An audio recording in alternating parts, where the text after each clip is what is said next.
My coverage of CES 2025 is brought to you by Lexar, MSI, Thermaltake, and Gigabyte. Hey guys, welcome to Thermaltake at CES 2025. They're a sponsor for my coverage, so a big thank you to them. We have some new cases, some new colors, some new products. It's all really exciting, and one of the things I like that Thermaltake has been doing recently, attention to detail. Let's start with these cases over here. Tiny Tom logos here, as well as Thermal Mic. They're going to be monitoring my progress here, making sure I don't screw up. So the Tower 600 has already been out for some time, and the cool thing about the Tower 600 is it's vertical, it's got a hex shape, it's very large, so it supports lots of hardware, such as up to 420 millimeter radiators. These colors, these unique colors like the Bumblebee Yellow and Racing Green have already been out. We have two brand new colors, which are really cool, just for this show. These have just been released. This is Future Dusk right here, which is sort of a dark gray, purple, almost blue finish, which really looks nice, especially with like the choices for the LED lighting in there, making it purple. That just looks nice. They also have one of their new AIOs with a very large LCD screen. We'll be taking a closer look at those. And then we also have Lightyear Green. Not Buzz Lightyear. Obviously, that would be like subject to like litigation from Disney or something like that. But we have sort of a lighter green, an emerald green, if you will, with white accents on the inside. Again, just a unique case design with a form factor that you don't typically see with a lot of the boxy tower style cases.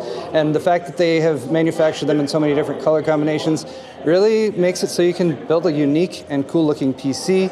We also have Bubble Pink over here. This one's actually already been on the market for 5 or 6 months, I am told, but again, a nice two-tone finish. It's got sort of a light blue on the inside, pink finish. They also, of course, have matching fans available that will match that color scheme.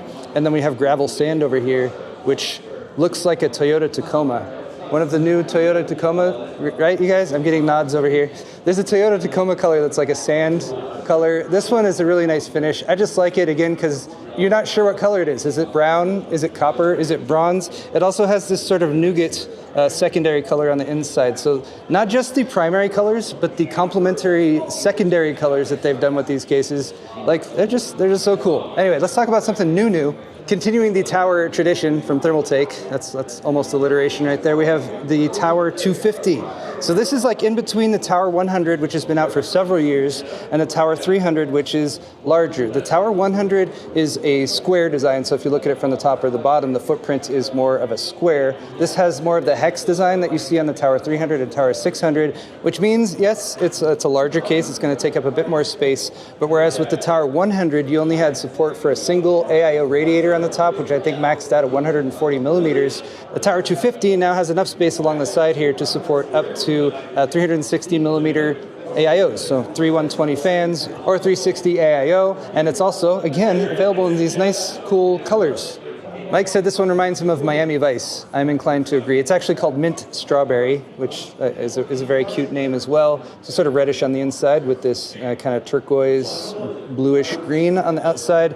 Then here's another version, the Tower 250 in Butter Caramel. So this is actually a slightly different yellow. I'm not sure if you can tell in this lighting than the Bumblebee, but it still has that kind of nougat on the inside, which makes me kind of hungry. I don't know. The Tower 250 should be available soon. We're looking at a February launch, and it's going to be a $130 MSRP. Next, we have a case that you guys maybe have seen before. This is the TR100, which we saw at Computex, and which I specifically requested Thermaltake provide me a sample with, if they could, so that we could build a system to take to CES for video editing, which we did. We did it in the white version of the TR100. We did an all-white build. That video is available on my channel if you guys want to check it out. It was a really fun build. It came together really nicely. The most challenging thing about building in a mini ITX case is often just running out of space, especially when running cables.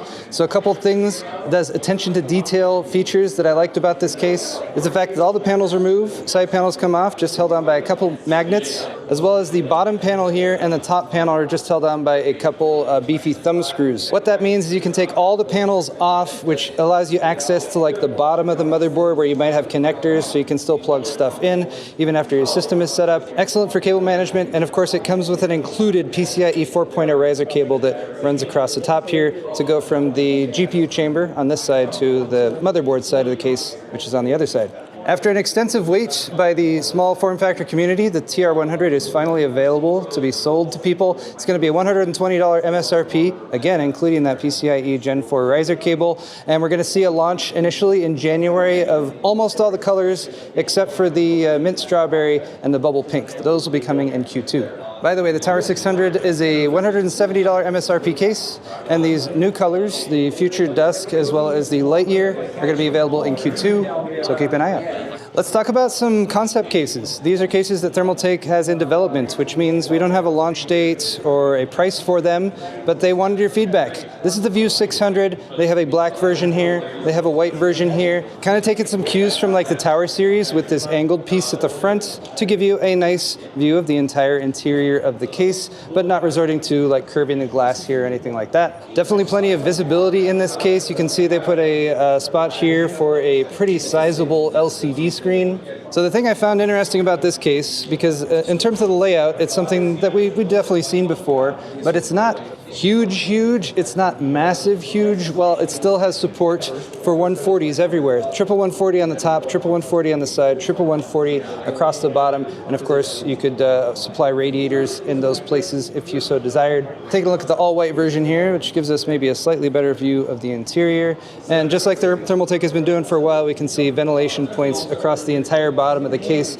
And that for me is something that is very important for a case where you're going to have this much tempered glass wrapping around, making sure you have plenty of ventilation at the same time. So again, guys, these are concept cases Thermaltake has in development, the View 600. If you guys have any feedback for Thermaltake on these cases, leave it in the comment section down below. Over here, we have a case that is going to be launching, although it won't be coming out until Q2. I'm told this has a $140 MSRP. This is the View 390 Snow. This one does make use of curved tempered glass, but instead of wrapping it around the front here, they wrap it from the top down the side, which means, especially if like you're really tall, like if you're a really tall person and you want to see the inside of your computer, this seems like absolutely the ideal case for you. Once again, Thermaltake is providing you some places to put LCD screens because they have a standard size one, so they have a slot for it there at the back of the case. This case is a little bit wider over here. It looks narrower from this side, but you can see it is a dual chamber design, so it's got a part that sticks out there, and that's where your power supply is going to fit in down at the bottom. And this one is, of course, outfitted with a full system with these fans at the front, those are really big. What are those, 200? 200, yeah. Those are 200 millimeter fans. I love 200 millimeter fans. They move so much air and they stay really quiet. So that is definitely one of the unique features of this one, the View 390 Snow Q2 140. We got some Thermaltake racing simulators over here, the GF500. This is set up in flight simulator mode. I was able to do a bit of flight training earlier. I'm not that great at flying a jet, but they have this one set up in full flight mode with the HOTAS. It's got a flight stick and everything. Meanwhile, Joe over here is on the GR500, and this one moves. As you can see, Joe is an expert driver. He never crashes, and he always drives as fast as possible. But check this out. We got actuators down on the bottom, a set of 4. Thermaltake is going to be selling these as a set for $4,000, which is pricey, but we're talking about racing simulator, and not just racing simulation, but a chair that can actually move with 4 inches of travel on each one of those actuators. So as you're driving, tearing up the course, probably setting new records as Joe is doing right now, you can feel the road as it moves. Joe agrees. He said yes. You're very responsive. Very responsive, says Joe. Thermaltake has been working with SimuCube, who did the steering wheel setup that's right there, to integrate this entire thing to make it a full-fledged solution for people who want to get it. I mean, I imagine for home use, I guess if you're a baller and you got lots of cash, but probably I imagine a lot of these go to like arcade-type places to get set up, so yeah, that's really cool. The GR500 is also available in a snow finish right here because Thermaltake likes their snow finishes. Mike was also just telling me that beyond racing simulation or flight simulators, these can be set up for other things too. They're working with a company called SimTools, and you'll actually get a license for the software if you buy these actuators that will come with a lifetime license. They work on integrations for stuff like having a roller coaster simulator using VR so that you can be riding a roller coaster on the sim and it will mimic all the actions that the roller coaster might take. Or for example, even watching a movie, doing a 4D movie integration experience where you get bumps and jostles when you have jump scares in a movie, that sort of thing. Some pretty cool implementations for this, probably not quite as accessible for your typical home user, but setups like this are also really fun experiences at arcades and that sort of thing, so keep an eye out. The next place you go, they might have a Thermaltake simulator setup. Let's cover some water cooling really quick. We have some interesting new reservoirs. So this is a reservoir pump combo, the PR32 D5 plus white, which uses a D5 pump. Here's the PR5 DDC plus white, which is a little bit more short and squat. Has a little bit of diffusion in there for the integrated LED, RGB LED ring. I like these little combo, like they're mini reservoirs with a pump attached as well. This is the DP120 DDC plus and the DP140R DDC plus. Integrated RGB, of course, and just some really unique looking little mini reservoir pump combos for any of you guys who are into water cooling. I said Thermaltake has some new AIOs, and they do. These are the MagCurves. The MagCurve 360 Ultra ARGB, the black version up there, the white version down here, and these feature a very large screen. It's actually a 6.67-inch AMOLED curved screen. These don't fold or move or anything like that. You guys may have seen something similar to this that came out last year from Computex. But it's definitely a very large screen, and the wraparound means that depending on how you have the AIO block and pump oriented in your case, you're going to get more of a view of what's actually being displayed on the screen. Now, having an LCD screen in your computer is a bit of a luxury, although I mean it means you can get some waifus on there, I guess, which really ups the resale value. I'm told these are easily removable, so we have a quick demonstration of how to pop that top piece off, just like that. It unplugs everything, so you can get at the naughty bits down below, so you can actually secure this to have it cool your CPU, because that's really the point. But wow, if you get a look at the innards right there, contact points to control the LCD screen. And by the way, if you're looking at this tubing here and you're thinking that looks a little short, Paul, these are specifically set up for the show, so they can have these on display. When these actually ship, they will have longer tubing. So some pretty cool new AIOs for anyone who wants to drop an LCD screen into their system. These are currently still in development, so we don't have a price or a release date yet. I don't know, maybe we'll come back to it in a couple months. These will be launching soon. This is the MagFloe 360 Ultra ARGB. ARGB, of course, indicating that it has addressable RGB fans, which are going on full rainbow vomit mode right there. But we also have an LCD screen, which, I mean, you don't have to put a waifu on it. You can make it do something else, like this little space dude crawling around. Anyway, this is a 3.95-inch LCD borderless screen, which means it has very thin bezels around the edge. It's also going to ship with 3 of the SWA fans, SWA fan EX12 ARGB that have the MagForce 2.0 connectors, so they snap together with this little guy right here, and you can just pop it off and pop it back on. I love doing that.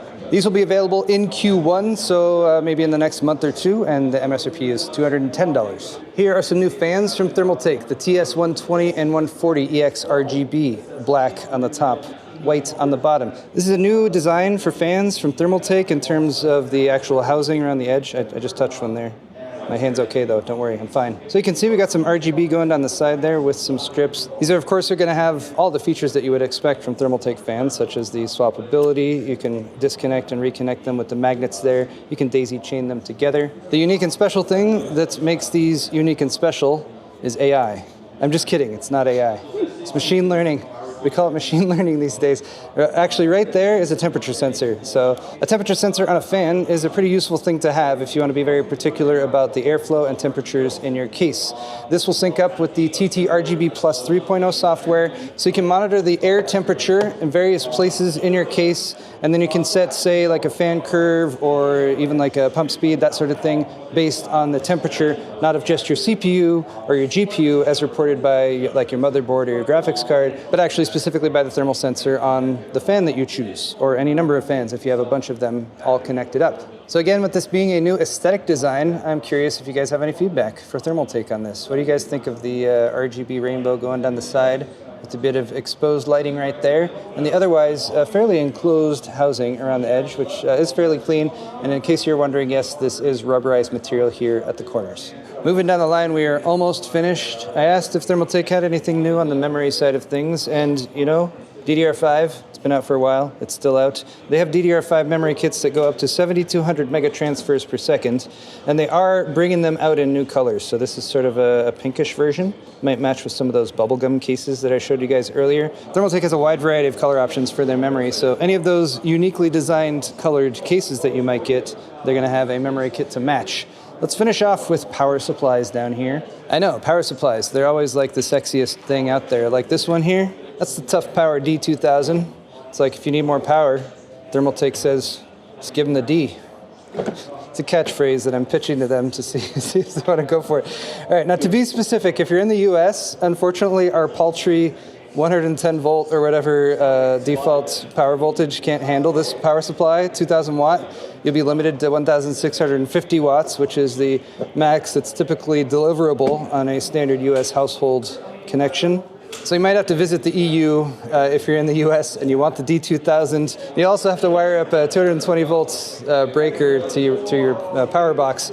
This would be useful though for like a multi-GPU configuration, and hence the not 1, not 2, not 3, but 4 12V2x6 connectors. I almost said 12V2x6. I don't know what is with this power supply and me making weird jokes like that, but just going to leave that one be. Let's talk about the slightly more practical ones over here. Tough Power TF3 1300 watt, also available in a 1,650 watt variety. As of the filming of this video, NVIDIA has not done their keynote, so we're not entirely positive if we're going to have need of two 12V2x6 connectors for like a gaming PC. I don't think that's going to be the case with like the 5090, but for a workstation or something that you do need more connectors and more power for, that's really what a power supply like this is designed for. You also have a smart fan switch on the back, and this button. This can switch between single rail and multi-rail modes. So depending on what you have connected and how much power it's drawing, that can help bypass overcurrent protection and make sure your system doesn't turn itself off because it thinks it's sucking too much juice. Finally, we have this little guy right here.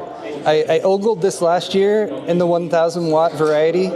They've upped it to 1,200 watts. This is a SFX power supply, 1,200 watt power delivery. It's also 80 plus titanium rated, so insane in terms of power efficiency, pretty much peak. And just like all these power supplies, we are ATX 3.1 compatible, which means 12V2x6. Not 12VH power, the 2x6 is the newer version of that, which is slightly less likely to melt your new RTX 50 series graphics card. But guys, that's going to wrap it up for my coverage here at Thermaltake from CES 2025. I want to say a huge thank you to Thermaltake for sponsoring my coverage, as well as MSI, Gigabyte, and Lexar. I've got more videos coming at you real soon, so if you want to hit the thumbs up button on this one, that's greatly appreciated. If you have any comments for any of the new products that Thermaltake is demoing, leave those in the comments section down below. We'll see you all in the next video.